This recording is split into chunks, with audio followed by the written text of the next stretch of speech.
In the last video, we saw that the weak formulation corresponding to a Stokes equation was not coercive, and as a result, we are not able to use the proofs or for the existence of a solution, the uniqueness of a solution, and the stability of the partial differential equation that we came up with in the earlier videos. And very problematically, we can also not make those claims now for a finite element formulation of the Stokes equation. So that's something that we'll talk about in more detail later. First, we're going to focus on the advection diffusion equation, and for those equations, we can actually prove coercivity and boundedness. So the things that you see on the display right now, those are the things that we want to prove for the weak formulation corresponding to an advection diffusion equation. Now, these are inequalities, right? We're saying that if we substitute the same expression in both slots of the bilinear form, then the result is going to be larger than or equal to some constant multiplied by the norm of that function. So in order to do this, we're going to have to come up with a couple of tools, some inequalities that we can use to manipulate our equations. And that's what this video is going to be about. So I'm going to give you actually 3 inequalities that we'll use in our proofs later on. And the first inequality is, and these are all pretty famous inequalities, the first inequality is going to be Young's inequality. Young's inequality.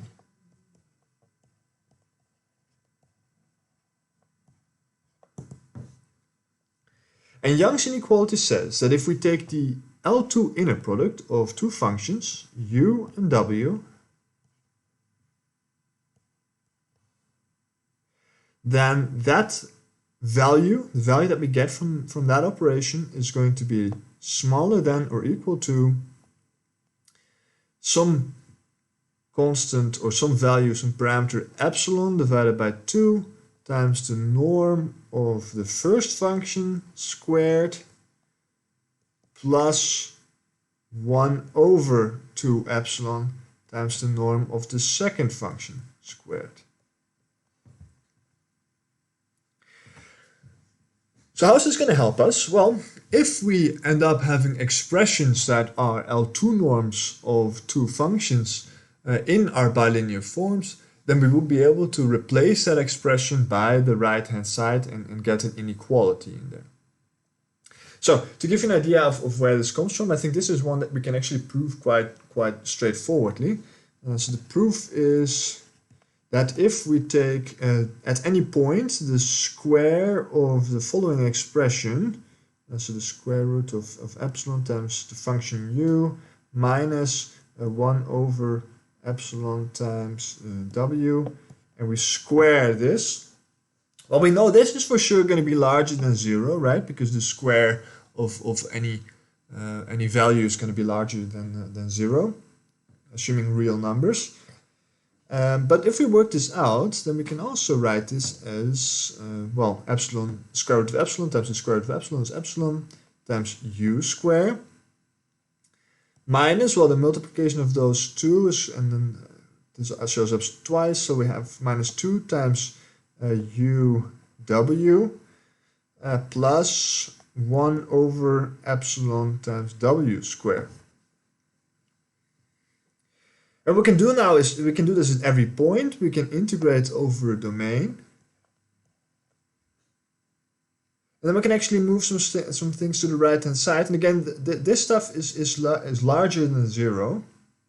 So what we end up with is that the integral over omega of epsilon times u squared plus the integral over omega of 1 over epsilon times w squared is going to be, well, larger than, no, sorry, I'm going to move the other thing to the left-hand side, so I'm going to get, larger than or equal to the integral of omega of 2 times u times w. So we divide by 2, and we recognize that actually these are epsilons times the L2 norm of u, and this one is 1 over epsilon times the L2 norm of w, and that's going to be larger than or equal to, or I can flip the whole thing to come up with, but let me stick with this, so it's larger than or equal to the L2 inner product of u and w, and then I still have to divide by that 2. That's how we came up with this expression. Yeah, and of course I can move this around, and then we get from a larger than or equal to a smaller than or equal to. Yeah, okay, so this is Young's inequality, and I've made no assumption on this value epsilon, and so this is going to be true for all epsilon. Well, I did make one assumption. I want to start here with the square root of epsilon, so this has to be, and I'm also dividing over that, so this has to be larger than 0. So this inequality gives us a parameter that we can sort of shift around. That's going to be larger as long as epsilon is larger than 0. Okay, so that's the first tool in our toolbox. The second inequality that we'll actually use quite regularly is going to be the Cauchy-Schwarz inequality. So Cauchy-Schwarz.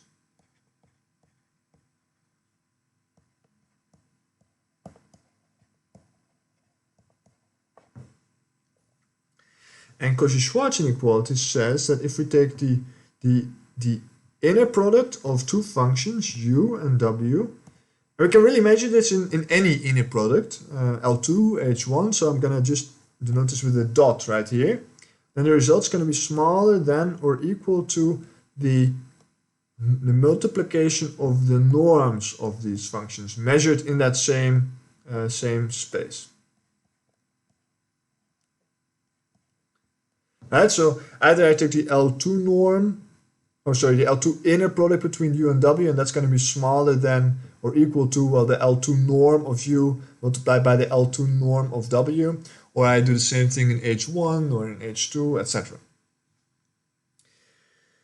Now, I'm not going to prove this one. I think this one is actually quite complex to really rigorously prove. But I can give you one example of something that you're actually quite familiar with. And again, this is coming from now vector calculus. So if we take the inner product of a vector and the inner product of two vectors is, well, it's just a dot product, right? Then this is going to be actually equal to, we can work this out, it's going to be equal to the norm of that vector multiplied by the norm of the other vector times the cosine of the angle between those vectors. And this is going to be actually larger or smaller than 1, such that indeed Cauchy-Schwarz here holds. So it's not a proof, there's just an example to kind of give you a feeling for these expressions. Okay, and then the last one is going to be Poincaré's inequality.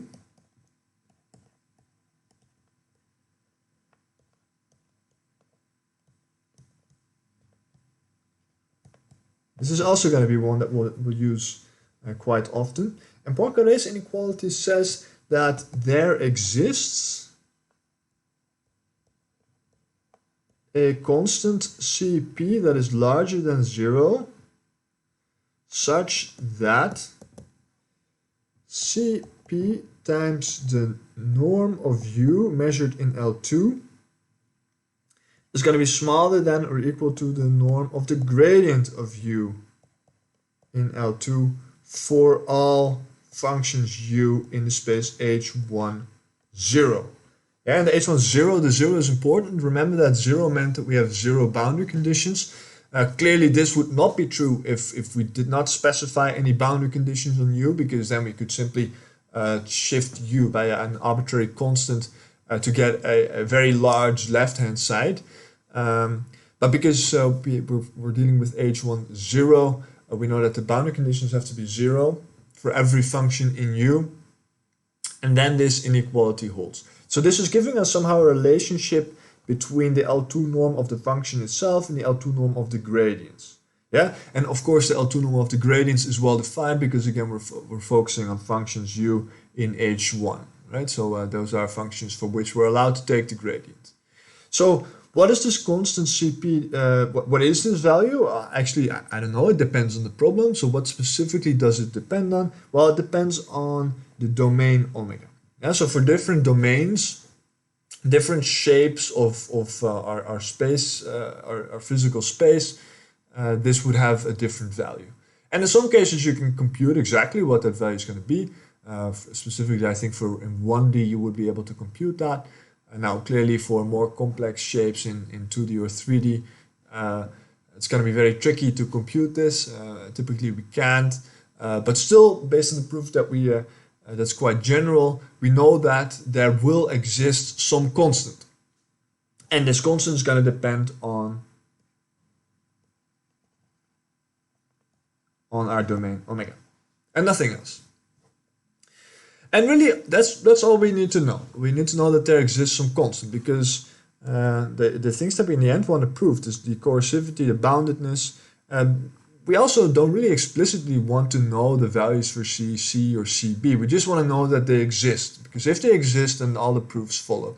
And one more thing that we might be interested in is to understand the scaling of these constants with respect to our physical parameters, like our advective speed or our diffusion parameter. And if we know that these values are going to increase or decrease based on those physical parameters, then we can also make conclusions on how the stability and the error convergence might behave in the extreme cases. Okay, so that's stuff that we'll look into in the future videos. So for now, the thing that we did was we looked at certain inequalities that we're going to use for proving the expressions right here of coercivity and boundedness. Okay, thank you.